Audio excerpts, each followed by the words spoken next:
po natin tungkol sa sakit sa atay. Okay, liver disease. Maraming Pilipino may liver disease. Pag-usapan natin yung mga kakaibang senyales na meron na pala tayong sakit sa atay o nasisira na yung atay natin na hindi pa natin alam. After discussing itong mga senyales, actually 17 to lahat, pag-usapan din natin yung 6 na pangkaraniwang sakit sa atay ng mga Pilipino. Okay?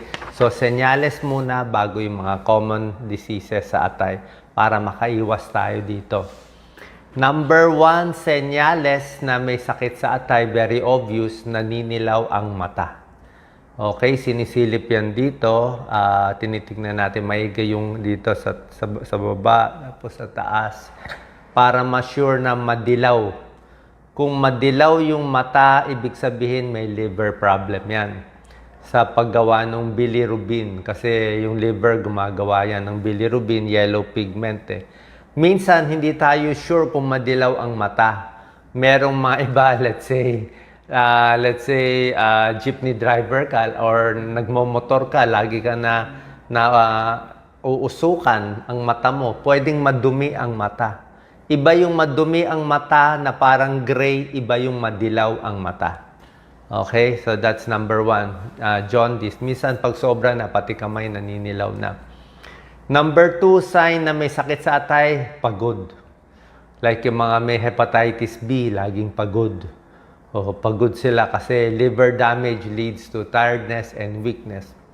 Number 3, yung atay natin, dito na sa kanan yan. Sa kanan, sa itaas na bahagi, kaya nga sa boxing may liver punch eh.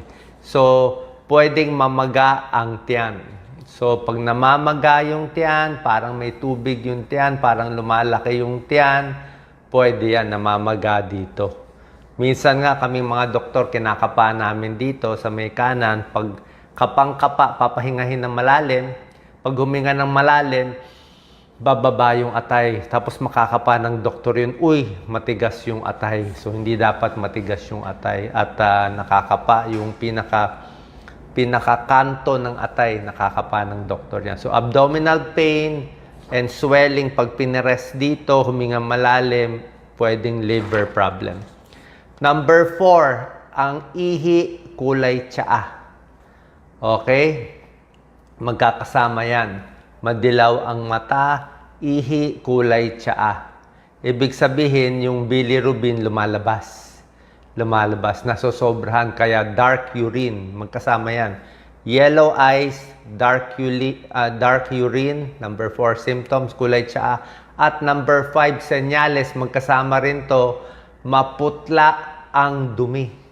Ang dumi mo kulay gray. Di ba dumi natin dapat kulay brown. So, pag kulay gray na yon, light colored stool, ibig sabihin may nakabara sa bile. Pwedeng may bato, may nakabara. So, combination yan. Maputla ang dumi, sobrang dilaw ang ihi, at naninilaw, liver problem yan. Number 6, pag may liver problem, nagsusuka. Suka ng suka, nausea, vomiting. Number 7, senyales, walang gana kumain. Siyempre, liver damage. Pero itong mga senyales na kasi ito, maraming sakit ganito eh. Yung nausea, vomiting, loss of appetite. Number 8, makati. Nangangati sila. Kasi yung mga bile salts nag-accumulate sa katawan. So, it causes itching, maraming kamot-kamot. Although yung mga may kidney problem, nangangati din minsan. Oo. Kidney kasi minsan parang uremic breath eh. Pag sa kidney problem, yung hininga medyo parang mapanghi. Ito naman liver problem, hindi, makati lang. Pero liver and kidney problem, makati yung balat. Number 9, ang liver natin ang gumagawa ng pagbuo ng dugo. Ang liver gumagawa ng pagclot. Kaya nagbubuo ang dugo natin dahil may pinoproduce yung liver natin. Pag nasira yung atay natin, mabilis na magpasa. Easy bruising, matamaan ka sa kamay. Uy, ba't malaki ang pasa ngayon? So, liver problem din yun. Chine-check na ang ProTime kung nasisira ang liver. Okay? Easy bruising, number 9. Number 10, syempre, pwede na magmanas. Okay? Ang manas ng liver problem, ganito.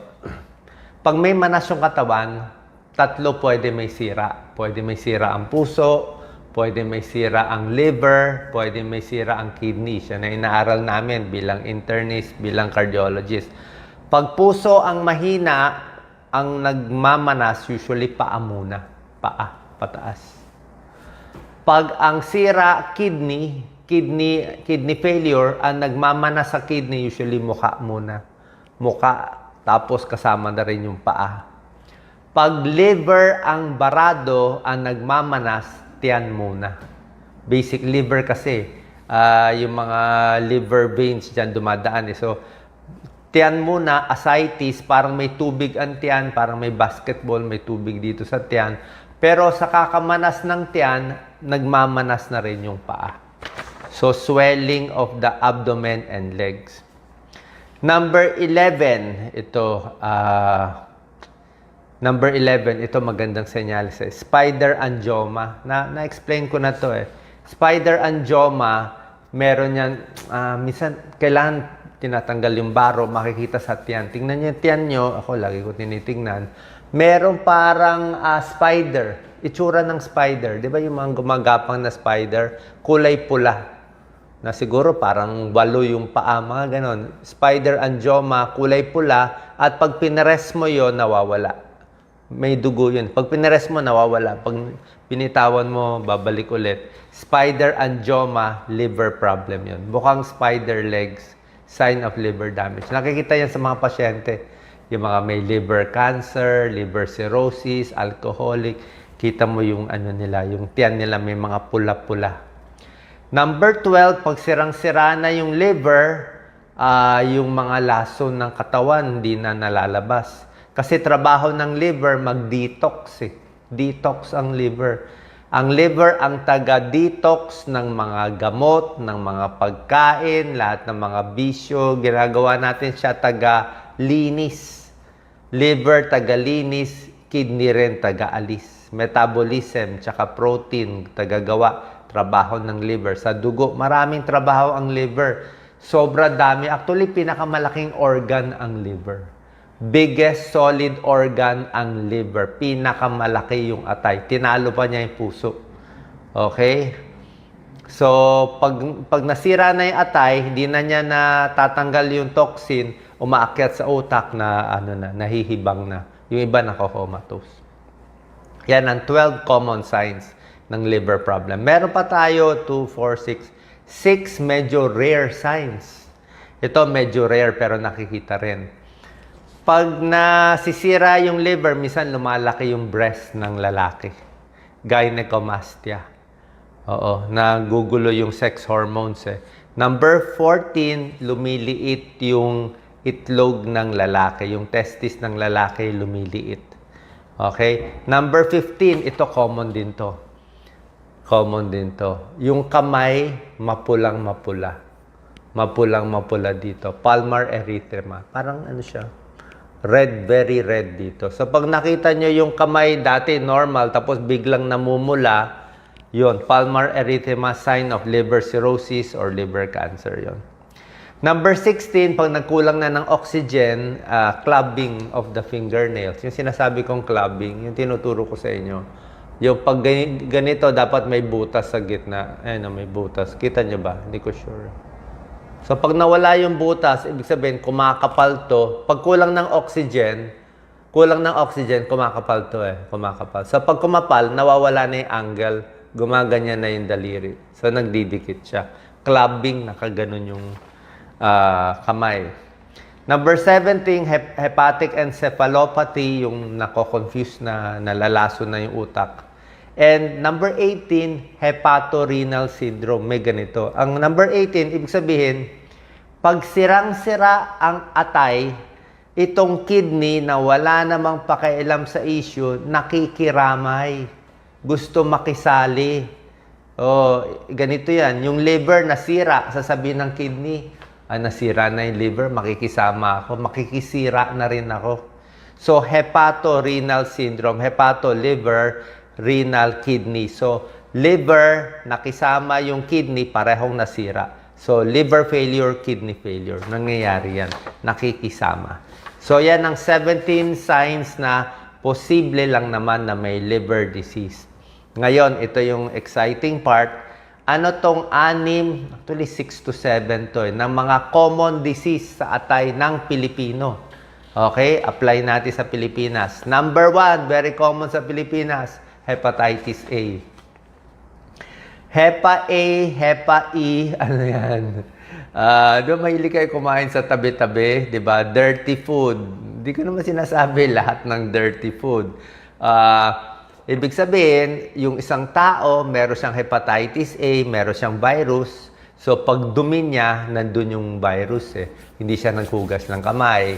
O, nagluto ng gulay, nagluto ng fishball, humawak sa kahit anong luto. Diba? Nilagay yan, kinain nyo, nahawa na sa hepatitis A. Kaya nga, ang mga nagluluto, ang mga cook sa mga fast food, very strict yan, di ba?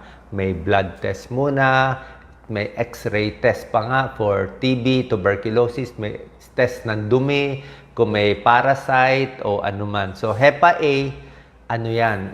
Dapat malinis yung pagkain. Okay? Kaya makulit tayo. Hand washing bago maghawak ng food. So, minsan wala kang kasalanan, kumain ka lang, ay may Hepa A yan. Kaya na Hepa A, kumain yan sa tabi-tabi. Pag na-blood test, mataas ang SGPT, SGOT. Liver enzymes yan. Yan ang pinapa-blood test. SGPT, SGOT. Pag super taas, dapat mga 40 lang ang numero nito. Pag umabot ng 1,000 ng SGPT, SGOT, hepatitis A or Hepa B. So, Hepa A from food. Ano naman ang hepatitis B? Ito ang problema sa ating Pilipinas. Alam nyo ba, sa Pilipinas, masya-shock kayo. Ang merong hepatitis B sa Pilipinas, 16%. Dati pa to, baka tumaas. Sobra dami. So, kung 100 million Filipinos, 16 million may Hepa B. Kung 120 million na tayo, ilan na yan? 20, 25 million na. So, ang daming may Hepa B carrier. Ibig sabihin, may Hepa B sila, nakakakalat sila ng Hepa B, pero hindi nila alam na meron sila o hindi namamalayan. So, paano napapasa tong Hepa B? Kunyari, Hepa B yung isang carrier. So, magaling na siya, wala na siyang paninilaw, pero may Hepa B siya. Nasa dugo eh. Blood test lang kayo. Magpa-blood test ng hepatitis profile. Blood test lang yan, any laboratory. Sabi mo, Miss, pwede ba magpa-hepatitis profile? O kung papayag siya na walang request, di okay. Pag positive ka sa HBs antigen, pag positive ka sa Hepa B, makikita na ng doktor yan. Hepa B carrier ang tawag doon. Paano napapasa? Sex. Pag ang asawa mo may Hepa B, o pag yung partner mo may Hepa B, ikaw wala ka, pwede ka mahawa. By sex, pwede mahawa. Okay, yan ang problem. Isa pa, pagsalin ng dugo. Pero kaya nga yung mga dugo natin mahal eh. Tinetest for AIDS, Hepa B. So, pwede rin makapasa kung na blood transfusion ka. Pero usually, na-check naman yung mga dugo. So, usually, through sex, hindi gumamit ng condom. Yung mga gumagamit ng needle, droga, sharing needle, at basically yun. Paano iiwas sa Hepa B? Simple lang, bakuna. Maganda yung bakuna sa Hepa B. Nagpabakuna na ako for Hepa B. Ang Hepa B vaccine, 3 beses. Vaccine now, after 1 month, after 6 months, para lumakas yung antibody natin. Para kahit makipagtalik ka sa may Hepa B, hindi ka tatamaan. Mas may laban ka. Okay? So, Hepa B, tanong nyo, lumang vaccine to, safe to. Ito yung mga luma na walang problema dyan. Kasi delikado ang Hepa B. Pag may Hepa B, medyo mahina lagi. Pa-check kayo sa gastroenterologist. Siya na magsasabi. Prevention, ingat sa pagkain, iwas alak, healthy food talaga, huwag magpapapagod. Pwede na yon, pampalakas. Pero kung gusto nyo pa mamahaling gamot, punta kayo sa gastroenterologist. Merong mamahaling gamot. So, Hepa B. Isa pang problema sa Hepa B, yung nanay may Hepa B, napasa sa anak. Yan din ang problem. Yung nanay, syempre 16% may Hepa B. Maraming nanay may Hepa B. Pag nanganak siya, napapasa niya sa anak niya. Kaya nga, ang mga bata ngayon, pag pinanganak, binibigyan agad ng vaccine.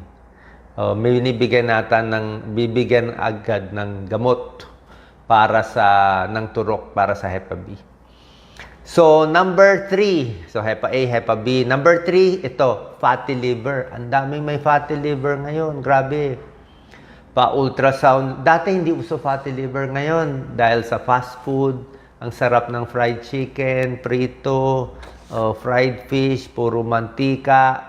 Diba? Ang daming may fatty liver kasi nga sa supermarket, ang bilis bumili. Nakita ko nga sa supermarket kahapon, 4 na row, puro chichirya. 4 na row, puro chichirya. Sari-saring chichirya at junk food. Yun ang mabenta, kaya mabenta ang fatty liver sa atin. Diba? Mabenta ang mataas ang cholesterol, mabenta ang high blood, mabenta diabetes sa dami ng chichirya. Kapag may nakikita ka bumili, ang lalaki ng chichirya, sabi ko, nako. Gagawa tayo ng video, mga pagkain, bawal kainin ng edad 50 pataas, kasama ang junk food. Kasama potato chips na favorite natin. Number 3, fatty liver. Papa-ultrasound ang tiyan, makikita may fatty liver. Actually, may isang pag-aaral, parang 30 to 40% may fatty liver na.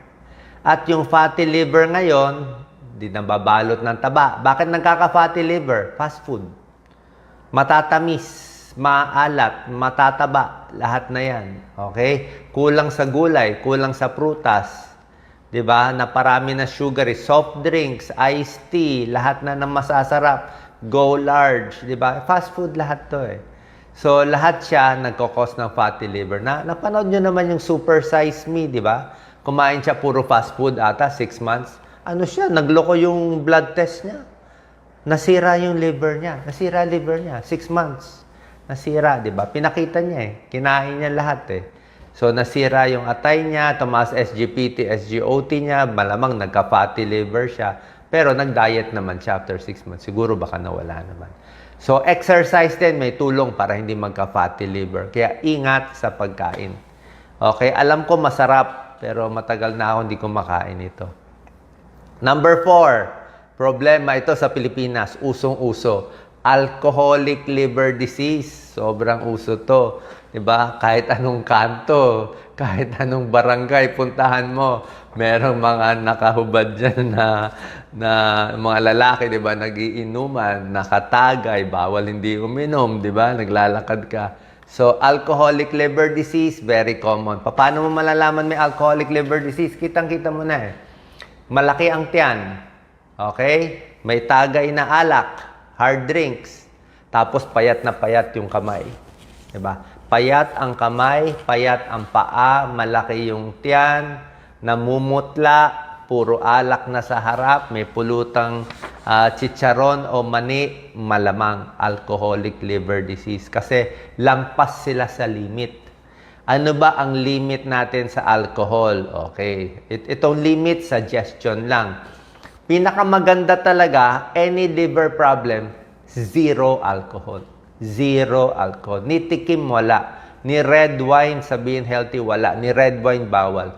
Pag may liver problem, 0 alcohol. Kung takot kayo magka-liver problem, 0 alcohol. Pero binibigyan pa rin naman kayo ng limit. Sa mga babae, 1 drink a day. Ano ang 1 drink a day? 1 drink, isang beer, siguro 8 to 10 ounces at most. Isang beer a day. Or isang wine glass. Wine glass, mga 4 ounces lang eh. Yung maliit na kopita, wine glass. Yun lang yun. Pili ka. Or isang shot ng hard drinks. Pili ka lang 1. Okay? Hindi pwede ipunin na 6 na beer sa end of the week. So, yun ang maximum per day. 1 a day. Sa lalaki, kung malaki yung lalaki, pwedeng 2 drinks. 2 beer, 2 wine glass, tsaka 2 shot. Pili ka lang doon. Pero para sa akin, kahit itong mga limit na to, sasabihin ng mga expert sa inyo, sasabihin niya ng mga gastro, pag na-tsempuhan ka, kahit konti lang ang alak ininom mo, pwede masira na liver mo. Merong ganun tsambahan eh. May ganun tsambahan na Ang konti ko lang naman uminom pero hindi ka hiyang May tao pag uminom ng alak, namumula agad ng muka. Sabihin, hindi siya ayak. Hindi siya hiyang Flushing, di ba? Red flushing of the face. Si Doc Lisa, uminom ng alak, mamumula yan. So, pag namumula na mukha mo, hindi ka na pwede uminom. Alam mo na yon, di ba? So, limit talaga or iwas na lang. Okay? Iba na lang i-enjoy natin. Alcoholic liver disease. Number 5 out of 6, liver cirrhosis. Ito na yung komplikasyon. Kanina, liver disease, fatty liver, na tumataba yung atay, tumitigas konti. Ang liver cirrhosis, matigas na yung atay. Para na siya nagpeklat. Yung buong atay mo, tigas na siya. So, pag nag-liver cirrhosis, sira na yung liver.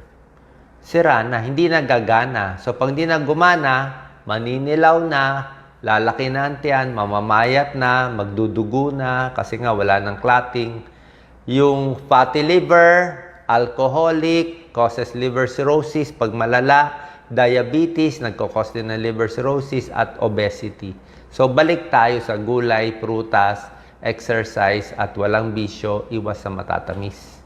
Okay? And number 6, nakakatakot sa lahat, liver cancer. Okay? Ito, liver cancer, minsan, edad 50, 60, 70, 80, dumarating. Paano iiwas? Nasa pagkain pa rin Dapat healthy pagkain mo. Paano iiwas? Dapat hindi ka magka-Hepa B. Pag may hepatitis B, a little higher risk. Hindi naman sigurado magkaka-liver cancer, pero a little higher risk for liver cancer. Hepa B sa dugo, Hepa C sa dugo, yan din. So, kailangan yung bakuna ng Hepa B para hindi tamaan ng Hepa B. Safe po yung Hepa B vaccine. Luma na yan. Sure yan. Sure yan. Sayang po. Lalo na sa mga sanggol, may Hepa B binibigay, mga antibody, tsaka mga So, liver cancer, diet pa rin. And number 7, dagdag ko na rin, may konting warning ako sa mga gamot. Okay, di ba? Takot kayo sa gamot, baka maka-liver damage, kidney damage. Sa normal doses, walang problema. Pero, ingat lang sa overdose. Okay? Ito yung mga binabantayan ng overdose sa liver. Paracetamol. Kahit simpleng paracetamol, ligtas ang paracetamol, wag lang sosobrahan. Wag lang sosobrahan. Kasi nandyan lahat ng bahay may paracetamol. Baka gawing candy. Pag nasobra ng paracetamol, liver failure ang abot. Pain reliever, wag din sobra. Kaya ako nga, di ba, lagi ko sinasabi sa inyo, pain reliever. Pag nasobrahan din, inaraw-araw, pwede rin matsambahan. Kidney failure, liver failure. Yung mga gamot sa cholesterol, binabantayan din natin for liver. Diba? Sinabi ko sa inyo, yung statins. Diba? Pero binabalance yan Kaya ako, ang dose ko ng statin medyo mababa. Kanya-kanyang style. Yung ibang cardiologist, gusto high dose. Sa akin, medyo mababa. Gusto ko kasi iniingatan ko yung mga side effects sa liver, sa diabetes. So, balance. Depende sa kailangan mo ng cholesterol, kunima ko ng diet, at yung benefit ng statin at risk. Yung gamot sa TB, INH, pwede rin ingat din sa liver. Tsaka merong mga gamot sa mga lupus, mga methotrexate. Pero wala naman kasing choice to Kung may sakit sa tuberculosis, no choice bibigyan mo ng para sa TB.